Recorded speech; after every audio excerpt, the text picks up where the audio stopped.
வணக்கம். மக்களவையில் பார்த்தீங்கன்னா, நிர்மலா சீதாராமன் சொல்லியிருக்காங்க, தமிழ் படித்தா பிச்சை எடுக்க கூட உதவாது சொல்லிட்டு. ஓகே, அவங்க சொன்னது நான் சரியா தப்பா நான் சொல்ல விரும்பலை. சரி, ஓகே, அந்த மாதிரி அவங்க சொல்லிடக்கூடாது தான். ஆனால் இருந்தாலும் என்னோடய உணர்வை நான் சொல்கிறேன். கமலஹாசன் எதிர்த்து இதை பேசினார். ஏன் எப்படி சொன்னீங்கன்னு சொல்லிட்டு. ஒரே வார்த்தை தான். எந்த நடிகர் நடிகையாவது அவங்க குழந்தைங்கள கவர்மெண்ட் ஸ்கூல் சேர்த்துருக்காங்களா? பாலிடிக்ஸில் இருக்க எந்த தலைவராவது அவங்க குழந்தைங்கள கவர்மெண்ட் ஸ்கூல் சேர்த்துருக்காங்களா?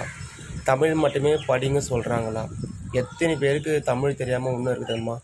எந்த பொலிட்டிக்கில் இருக்கவங்க, சினிமாவில் இண்டஸ்ட்ரியில் இருக்கவங்க, அவங்க குழந்தைங்களை தமிழ் படிக்க தெரியுமா? 100%ல் ஒரு 20% தமிழ் படிப்பாங்களா? நல்லா யோசிச்சு பாருங்கள். எங்களை மாதிரி மிடில் கிளாஸில் படித்த ஃபேமிலியில் படித்த பசங்கள்லாம் பார்த்திங்கன்னா, கவர்மெண்ட் ஸ்கூலு அப்படி தான் நாங்கள்லாம் படித்து வளர்ந்தோம். ஓகேங்களா? இப்போ நாங்கள் ஒரு இன்டர்வியூக்கு போகும்போது அங்கே போனோன்னையும், உன்னை பற்றி தமிழில் சொல்லுப்பா யாரும் சொல்ல மாட்டாங்க. இது வரைக்குமே சொல்ல மாட்டாங்க. இப்போ வரைக்குமே எங்கே போனாலும் டாக் அபவுட் செல்ஃப், உன்னோட இன்ட்ரோடக்ஷன் கொடு, இங்கிலீஷில் கொடு தான் சொல்லுவாங்க. அந்த இடத்துல நம்ம கூனி குறுகி நிற்போம். ஓகேங்களா? எந்த இடத்துலையும் நீ தமிழில் உன்னை பற்றி அறிமுகப்படுத்திக்க சொல்லலை. பொதுவாக தமிழ் மட்டுமே தெரிஞ்சிட்டு இருந்தால் இப்போதைக்கு இந்த உலகத்தை வாழ முடியாது. இப்போ ஊர்லேருந்து மதுரை, திருச்சி, கோயம்புத்தூர் அங்கேருந்து வராங்கல்ல, அந்த பசங்களாம் வேலை தேடி இங்கே சென்னைக்கு வராங்க. அவங்களுக்கு எவ்வளோ கஷ்டப்படுறாங்க அவங்களுக்கு தெரியுமா? அவங்களுக்கு ஒவ்வொரு இன்டர்வியூ பண்ணும்போதும் இங்கிலீஷில் பேச தான் சொல்கிறாங்க. அதுக்காக நம்ம அதுக்காகவே பார்த்தீங்கன்னா மார்க்கெட்டிங் ஆங்காங்கே மூளைக்கு பார்த்திங்கன்னா உங்களுக்கு ஸ்போக்கன் கிளாஸ்லாம் வந்துச்சு. ஏன் தமிழ் மட்டுமே முக்கியம்னா ஏன் ஸ்போக்கன் இங்கிலீஷ் வருது?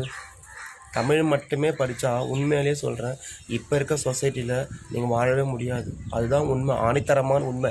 பேச்சு ஒரு மேடைக்காக வேண்டியாவது நீங்கள் தமிழ் வாழ்க சொல்லிடலாம். ஆனால் இப்போ நான் ஒர்க் பண்ணுற இடத்துலையே பாருங்கள், தமிழ் படித்தா வேலை உண்டு. ஆனால் ஒரு பசங்க கூட தமிழ் படிக்க தெரில.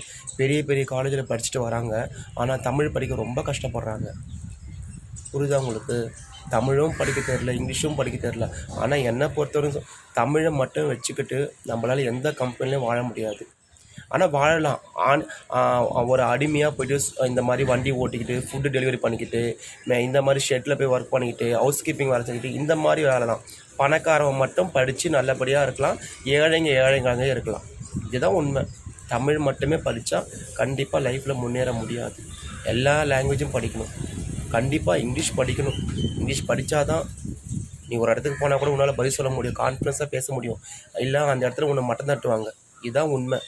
ஆனால் இது ஏன் சாருக்கு புரியலன்னு தெரியல, கமலஹாசன் சாருக்கு.